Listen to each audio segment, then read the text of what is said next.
Seems Des Eath has been driving or fixing something most of his life. Truth be known, he's happiest at the wheel. As soon as I turned 15 and I was able to leave school, I left school and went back home, started working on vehicles.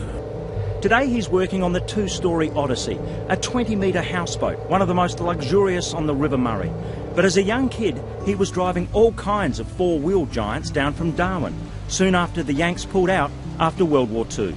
All these army surplus vehicles were being sold by auction, so Dad and a few of his friends went up there every year for probably 5 or 6 years to the army auctions. I went up a couple of times and helped them bring them back.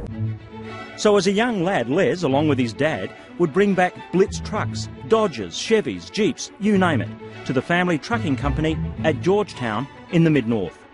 One trip in particular, we counted the number of punches and blowouts. We had 36 blowouts or punches on the way down. No threat of a blowout here, as this very capable skipper and engineer takes us from the picturesque town of Walker Flat to the spectacular Nildotty Cliffs, with the Odyssey gliding through the serene waters of the Murray.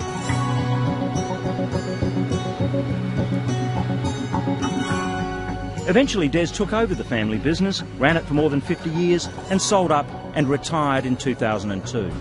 But he still likes to take to the wheel, and with time on his side, he and wife Annette got to thinking about combining their passion for this big river with Des's passion for big toys. So Annette, I take it the experience you're creating here is the notion that you don't have to do anything. Unlike these poor people behind us who have to drive their boat, here it's done by Des. It is, and we have a very friendly crew that know the river and look after the people and make sure they have a wonderful holiday. So the whole thing's about indulgence, really? It's about indulgence and luxury and new experiences.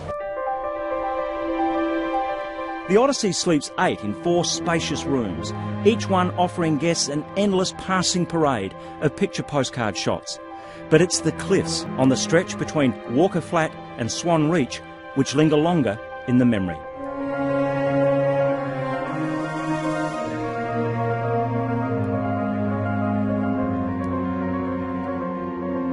By close of day, the mood of the Murray changes from the drama of brilliant ochre cliffs to more muted tones. With nighttime approaching, it seems everyone's getting ready to bed down. A whistling kite makes for a safe haven in the treetops, while a lone pelican glides by a bush campfire, ever hopeful of a late feed.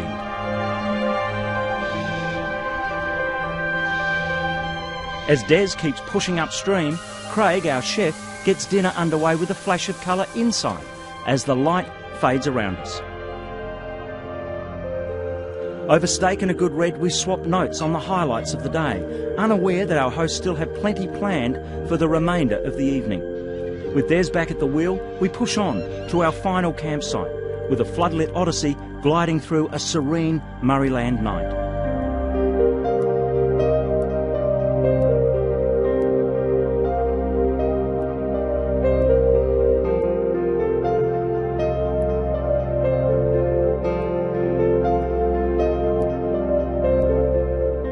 By day, the sun works its magic on the Murray, but one of the highlights of the Odyssey experience is this, the floodlit tour of the spectacular Nildotty Cliffs.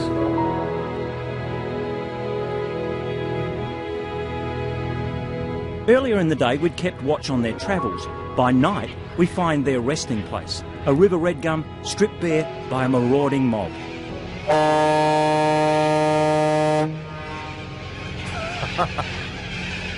They'll come back though. They'll come back. Thankfully, they sleep in late the following morning, as we do, waking up to an amazing mist over the Murray.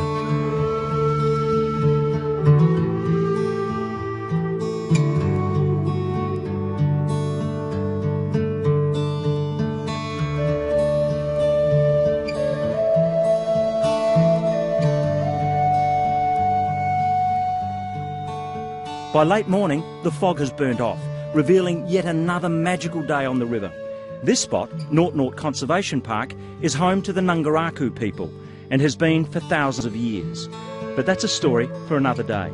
Naut Naut, the shacks at Walker Flat and the spectacular Nildotty Cliffs, they're all featured on an overnight stay with Odyssey River Cruises.